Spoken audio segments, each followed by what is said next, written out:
ലോകത്ത് ധാരാളം പ്രസ്ഥാനങ്ങൾ നിലനിൽക്കുന്നുണ്ടല്ലോ. എല്ലാവരും അവരാണ് സത്യത്തിന്റെ ആളുകളെന്ന് പ്രചരിപ്പിക്കുകയും ചെയ്യുന്നു.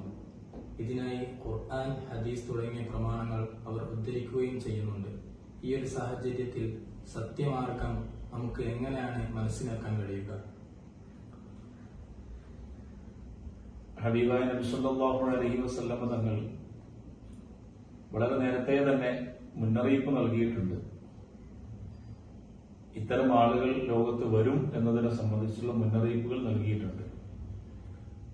നേരത്തെ തന്നെയും ക്രൈസ്തവരായ ആളുകൾ, ജൂതമതത്തിലേക്ക് വിളിക്കുന്നവര്, ക്രിസ്തു മതത്തിലേക്ക് വിളിക്കുന്നവര്, അവരോടൊക്കെ പരിശുദ്ധ ഖുർആനിൽ അല്ലാഹു തആല സൂറത്തുൽ ബഖറയുടെ 137 ആയത്തിൽ നമുക്ക് കാണാൻ കഴിയും. അവരേത് സമീപനം സ്വീകരിച്ചാലാണ്, അല്ലെങ്കിൽ ഏത് വിശ്വാസം ഉൾക്കൊണ്ടാലാണ് സത്യത്തിന്റെ ആളുകളായി തീരുക എന്ന് ഖുർആൻ വിശദീകരിക്കുന്നുണ്ട്. ഫൈൻ ആമനൂ ബിമിസ്ലി മാ ആമൻതും ബിഹി ഫഖദ് ഇഹ്തദൗ.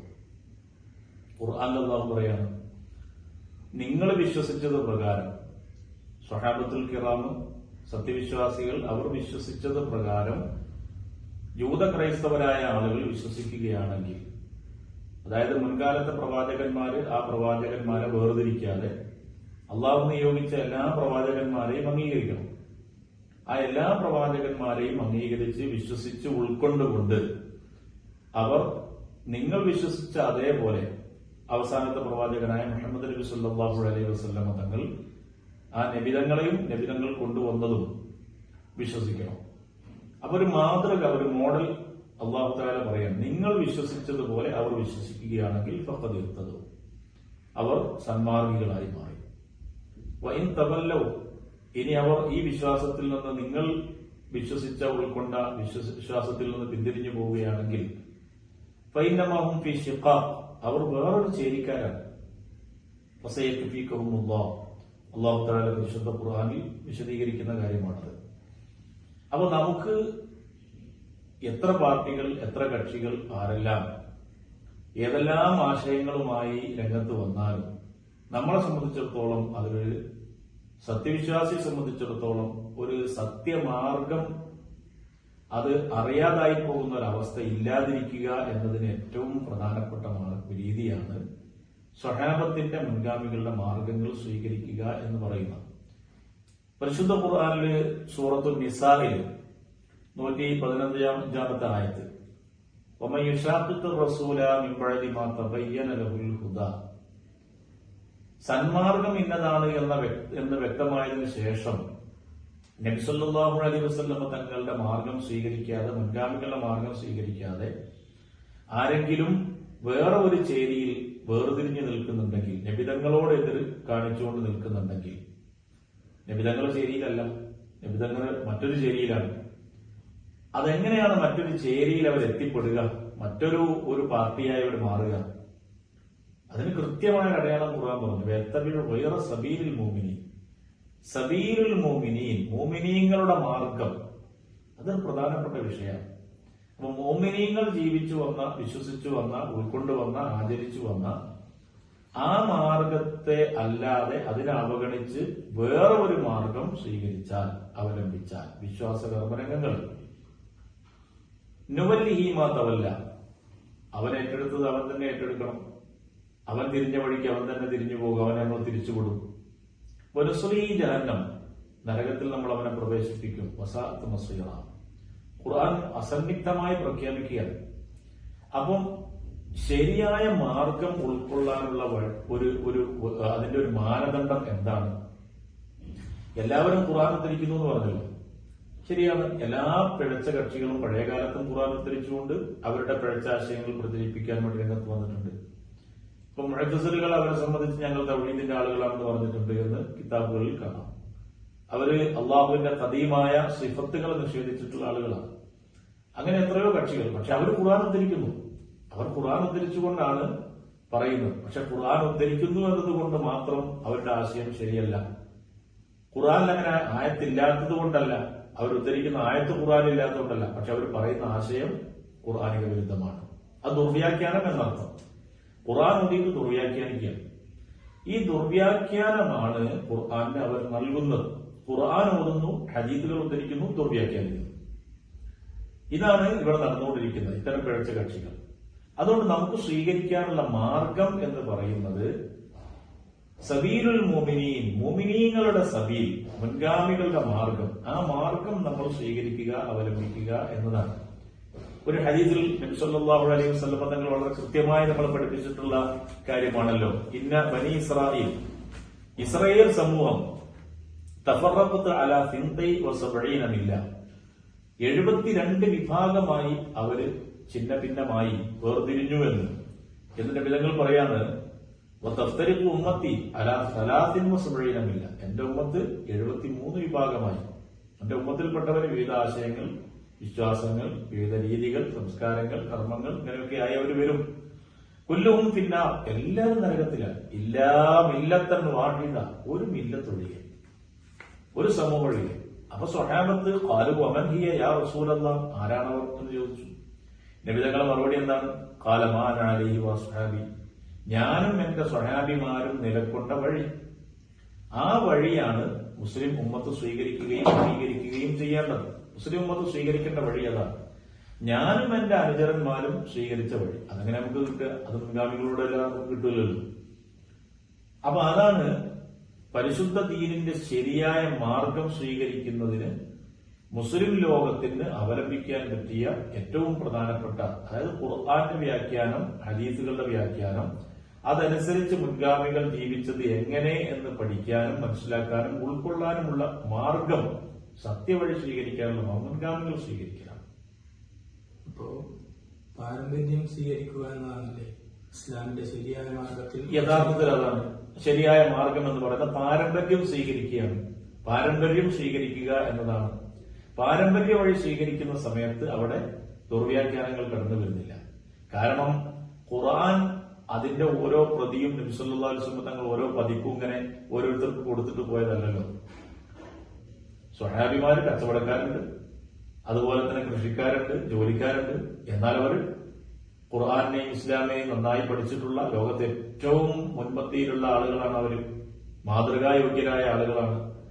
എന്നാൽ ഇപ്പുറത്ത് അബ്ദുല്ലാഹ് ബിൻ അബ്ബാസ് റളിയല്ലാഹു അൻഹുവിനെ പോലെ, അബ്ദുല്ലാഹ് ബിൻ ഉമർ റളിയല്ലാഹു അൻഹുവിനെ പോലെ ഉള്ള മഹത്തുക്കളായ ആളുകൾ, മഹാനായ ഇമാം അബൂ ഹുറൈറ റളിയല്ലാഹു അൻഹുവിനെ പോലെയുള്ള ആളുകൾ, അവരൊക്കെ എപ്പോഴും ഇസ്ലാമിനെ സംബന്ധിച്ച് പഠിക്കുകയും അതിങ്ങനെ പഠിപ്പിച്ചുകൊണ്ടിരിക്കുകയും ചെയ്തു.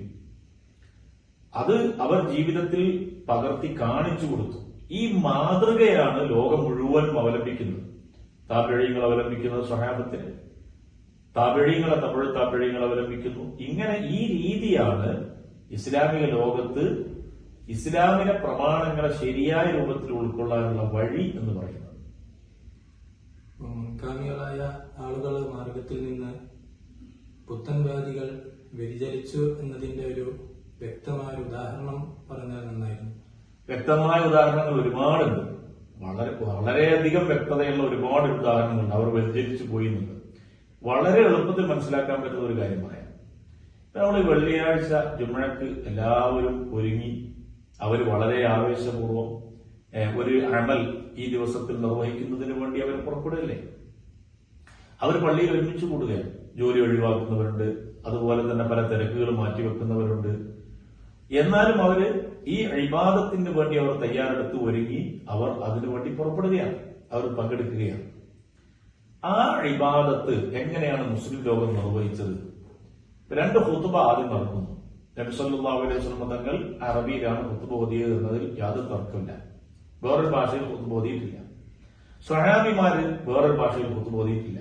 അനറബി നാടുകളിലും അവർ ഖുതുബ ഓതി അറബിയിലാണ്. ഏത് രാജ്യങ്ങളിൽ അവർ പോയിട്ടുണ്ടോ അവിടെയൊക്കെ അറബിയിലെ ഖുതുബ ഓതിയിട്ടുള്ളൂ.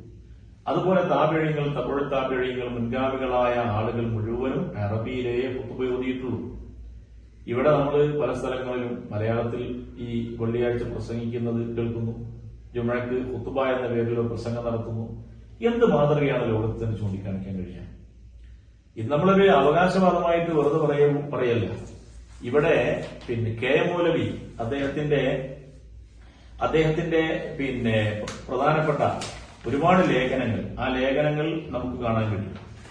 ഈ ലേഖനങ്ങളിൽ ഒരു ലേഖനമാണ് അദ്ദേഹം ഈ അൽ ഇർഷാദ് എന്ന് പറയുന്ന അവരുടെ പത്രത്തിൽ 1926 ജൂലൈയിൽ പുസ്തകം 2 ലക്കം 3 ഇതിൽ അദ്ദേഹം പറയുന്നുണ്ട്. അതിന്റെ വിവർത്തനം മലയാളത്തിൽ ജുമുഅ ഖുതുബ എന്ന പേരിൽ KM മൗലവിയുടെ പേരിൽ ഇറങ്ങുകയും ചെയ്തിട്ടുണ്ട്. ഇതിൽ അദ്ദേഹം പറയുന്നത് എന്താണ്? വലാക്കിൻ ഹാഉലാ ശൈഉൻ ആഖർ യൻബഗി ഇൽതിഫാതു ഇലൈഹി. ഇവിടെ പ്രധാനപ്പെട്ട ഒരു ചിന്താ വിഷയമുണ്ട്. വഹുവ എന്താണത്? അന്നാലം നജിദ് ഫീ കിതാബിൻ മിനൽ കുതുബി, നാം ഒരു ഗ്രന്ഥത്തിലും കണ്ടിട്ടില്ല, ഒരു ഗ്രന്ഥത്തിലും. അദ്ദേഹം പറയാം അന്ന സലഫ അസ്വാലിഹ മിന സ്വഹാബത്തി വത്താബിഈൻ വതാബിഈൻ, മുൻഗാമികളായ സലഫ് സ്വാലിഹീങ്ങളായ സ്വഹാബത്ത്, താബിഈങ്ങൾ, അവരെ പിൻപറ്റിയവർ, കാനൂ ഫീ ബിലാദിൽ അജമി ഹീനമാ യഖ്തുബൂനൽ ഖുതബൽ മശ്റൂഅത യദ്കുറൂന തവാബിഅ ബിലുഗത്തി അഹ്ലിൽ ബിലാദി വയതർജിമൂനൽ അർക്കാന ബിഹാ അഖ്ബ ദിക്രിഹാ ബിൽ അറബിയ്യ. അനറബി നാടുകളിൽ അവർ ഖുതുബ ഓതുന്ന സമയത്ത് അറബിയിൽ പറഞ്ഞ് പിന്നീട് ഒരു വിവർത്തനം ആ നാട്ടുകാരുടെ ഭാഷയിൽ ചെയ്തതായിട്ട് ഒരു ചരിത്രത്തിലും ഇല്ല, ഒരു രേഖയിലും ഇല്ല, ഒരു കിതാബിലും ഇല്ല. ഒന്നുകൂടി ഉറപ്പിച്ച് അദ്ദേഹം പറയാം, ബൽ നഅലം എന്ന് മാത്രമല്ല നമുക്ക് ഉറപ്പുണ്ട്, അന്നൻ നബിയ സല്ലല്ലാഹു അലൈഹി വസല്ലം വസ്വാലിഹീന മിന സലഫി, നബിതങ്ങളും സലഫ് സ്വാലിഹീങ്ങളും കാനൂ യഖ്തുബൂനൽ ഖുതബൽ മശ്റൂഅത അർക്കാനഹാ വതവാബിഅഹാ കുല്ലഹാ ബിൽ അറബിയ്യ. മതത്തിലുള്ള എല്ലാ ഖുതുബകളും, പെരുന്നാളിന്റെ ഖുതുബയാണെങ്കിലും അതുപോലെ ജുമുഅയുടെ ഖുതുബയാണെങ്കിലും അതുപോലെയുള്ള ഖുതുബകൾ മുഴുവനും അത് റുക്നുകൾ, നിർബന്ധ ഘടകങ്ങളും അതിനോടനുബന്ധമായതും എല്ലാം അറബിയിൽ മാത്രമേ അവർ നിർവഹിച്ചിട്ടുള്ളൂ. ആര്? നബിതങ്ങളും സലഫ് സ്വാലിഹീങ്ങളും. സലഫ് സ്വാലിഹീങ്ങളായ സ്വഹാബത്തും താബിഈങ്ങളും തബഉ താബിഈങ്ങളും ദീനീ പ്രബോധനത്തിന് വേണ്ടി ലോകത്തിന്റെ വിവിധ ഭാഗങ്ങളിൽ പോയവരല്ലേ. ആ പോയ ആളുകൾ അവര് ഏറ്റവും അനിവാര്യമായ ഇസ്ലാമിന്റെ ആദ്യ പാഠങ്ങൾ പകർന്നു കൊടുക്കേണ്ടുന്ന ഒരു കാലല്ലേ. ആ കാലത്ത് പോലും ആ നാട്ടിലുള്ള ഭാഷക്കാരുടെ ഭാഷ നോക്കിയിട്ട് ഒരു ഖുത്ബ നിർവഹിക്കുകയോ അങ്ങനെ ആരെക്കൊണ്ടെങ്കിലും ചെയ്യിപ്പിക്കുകയോ ഒന്നും ചെയ്തിട്ടില്ല. ഇത് പ്രകടമായ ഒരു ലംഘനമാണ്. മുസ്ലിം സമൂഹത്തെ ഇസ്ലാമിന്റെ ശരിയായ ഒരു വഴിയിൽ നിന്ന് വ്യതിചലിപ്പിക്കുന്നതിന്റെ ഒരു ഗൂഢാലോചനയാണ്. മലയാളത്തിൽ ഖുത്ബകൾ നടത്തി, പ്രസംഗങ്ങൾ നടത്തി വെള്ളിയാഴ്ച മുസ്ലിം സമൂഹത്തിൻ്റെത് നശിപ്പിച്ചു കളയുക. ഒരു ഇബാദത്തിന് വേണ്ടി ഒരുമിച്ച് കൂടേണ്ടുന്ന ആൾ നമ്മൾ മനസ്സിലാക്കേണ്ട കാര്യം, ഭാഷ അറിയണ്ടേ, പറയുന്നത് തിരിയണ്ടേ എന്നാണെങ്കിൽ ഇത് ചിന്തിക്കേണ്ട ഏറ്റവും പ്രഥമമായിട്ടും സഹാബത്തല്ലേ. പക്ഷെ ഇത് ഇസ്ലാമിലെ ഒരു ഇബാദത്താണ്, അതിന്റെ ഭാഷ മാറ്റിക്കൂടാ, നബിതങ്ങളിൽ നിന്ന് കിട്ടിയ പോലെ ചെയ്യണം, അമല് അത് സ്വഹീഹാകാൻ അങ്ങനെ വേണം. അപ്പൊ ഇസ്ലാമിക സമൂഹത്തിന്റെ അമല് കൃത്യതപ്പെടണം എന്ന നിലക്ക് അവര് സ്വീകരിച്ച നടപടിക്രമത്തിൽ നിന്ന് വ്യതിചലിച്ചു പോയി ഈ പുത്തൻവാദികൾ. ഇപ്പൊ സലഫ് സ്വാലിഹീങ്ങളുടെ വഴിയിൽ നിന്ന് അത് വ്യതിചലിച്ചതിന്റെ ഏറ്റവും പ്രധാനപ്പെട്ട, നമുക്ക് ആർക്കും ഏത് വ്യക്തിക്കും പകൽ വെളിച്ചം പോലെ മനസ്സിലാക്കാൻ കഴിയുന്ന ധാരാളം ഉദാഹരണങ്ങളിൽ ഒരു പ്രധാനപ്പെട്ട ഉദാഹരണമാണിത്. മുസ്ലിം സമൂഹത്തിന്റെ വെള്ളിയാഴ്ചകളെ അത് നിരർത്ഥകമാക്കുക മാത്രമല്ല, അമലുകൾ നഷ്ടപ്പെടുത്തുക കൂടി ചെയ്തുകൊണ്ടിരിക്കുകയാണ്. എന്തുകൊണ്ട് സംഭവിച്ചു? ഈ പുത്തൻവാദം എങ്ങനെ ഉണ്ടായി? മുൻഗാമികളുടെ വഴി വിട്ടു, സലഫ് സ്വാലിഹീങ്ങളുടെ മാർഗം പൊടിഞ്ഞു, പാരമ്പര്യ ഇസ്ലാമിൽ നിന്ന് മുസ്ലിം സമൂഹത്തിന്റെ കൂട്ടായ്മയിൽ നിന്ന് മാറിപ്പോയി. ഇതാണ് അതിന്റെ പ്രധാനപ്പെട്ട കാര്യം.